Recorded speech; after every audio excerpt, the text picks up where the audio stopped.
அந்த நபருக்கு தூக்கம் அப்படிங்கிறது சுத்தமா இல்லை, நிம்மதி அப்படிங்கிறதும் கொஞ்சம் கூட இல்லை. அப்படிங்கிற காரணத்தினால ரொம்பவே மன வேதனையில் இருந்தார். இதை பார்த்துட்டு இருந்த அவரோட மனைவி சொல்லியிருக்காங்க, ஏங்க நீங்க எப்படியே உட்காந்துட்டு இருக்கீங்க, பக்கத்து கிராமத்தில் இருக்கிற ஒரு ஆசிரமத்தில் குரு ஒருத்தர் இருக்கிறாராம், அவர்கிட்ட போயிட்டு நீங்க கொஞ்ச நேரம் பேசிட்டு இருந்தீங்கனாலே மனசு நிம்மதியா இருக்கு அப்படின்னு பல பேர் சொல்லியிருக்காங்க.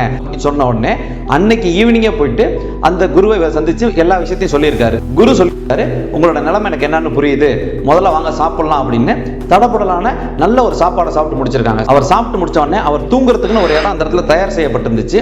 அங்க தலையணையை கொடுத்த அந்த குரு அவரை படுக்க வச்சுட்டு தலை பக்கத்திலே அவர் உட்காந்துட்டு, உங்களுக்கு பல ரகசியங்கள் தெரியாம இருக்கிறதா நல்லது, தெரிஞ்சிச்சுன்னா உங்களோட நிம்மதி கெட்டு போயிடும். நீங்க சொல்றது எனக்கு புரியலையே குரு, தேவையில்லாத நேரங்கள்ல தேவையில்லாத விஷயங்களை மனசு தூக்கி சுமக்கிறதுனால தான் பெரும்பாலான நிம்மதிகள் நமக்கு கிடைக்கிறது இல்ல.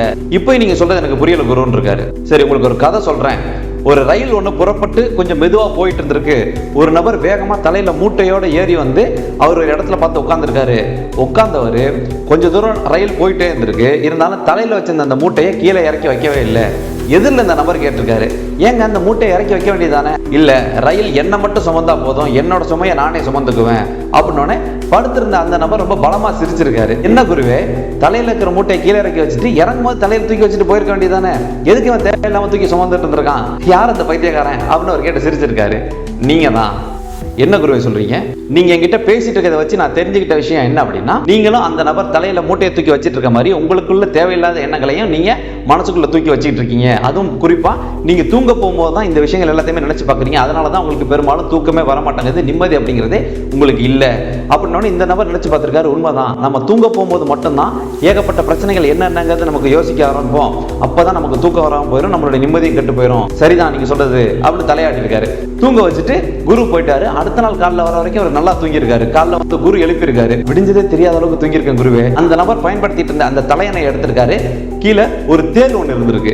இதை பார்த்துட்டு அலறி அடிச்சு இந்த நபர் எந்திரிச்சு, குருவே இது எப்படி இங்க வந்துச்சு? ஒரு தேல் கீழே இருக்கிறது கூட தெரியாத அளவுக்கு நீங்க அவ்வளவு தூங்கிருக்கீங்கன்னா பாத்துங்களேன், அந்த தேல் இருக்குன்னு எனக்கு தெரியவே தெரியாது, தெரிஞ்சுதான் நான் எப்படி தூங்கியிருப்பேன்.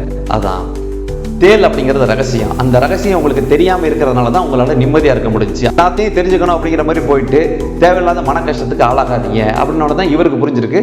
ஆமா, தேவையில்லாத விஷயங்கள் நம்ம மூக்கம் நினைக்கிறதான் காரணம் அப்படிங்கிற மாதிரி அப்பதான் புரிய வந்திருக்கு. பெரும்பாலும் நம்ம நடந்து முடிஞ்ச விஷயங்கள் நினைச்சு கவலைப்பட்டு இருக்கோம். நம்ம கவலைப்பட்டு இருக்கிறதுனால நடந்து முடிஞ்ச விஷயங்கள் திரும்பி மாறிட போதா அப்படின்னு கேட்டா அது கண்டிப்பா இல்லை. இருந்தாலும் நம்ம அதை நினைச்சு கவலைப்பட்டு இருக்கோம். அதனால நம்ம நிகழ்காலத்திலையும் சரியா பணியாற்றுறது இல்ல, நிகழ்காலத்துல சரியா பணியாற்றுறதுனால நமக்கு எதிர்காலமும் சிறந்த முறையில அமைறது இல்லை. அதனால நம்மளோட மகிழ்ச்சிக்கும் சோகத்துக்கும் நிம்மதிக்கும் நாம மட்டும்தான் காரணம். ஓ, இதுதான் நமக்கு நாமே திட்டமா?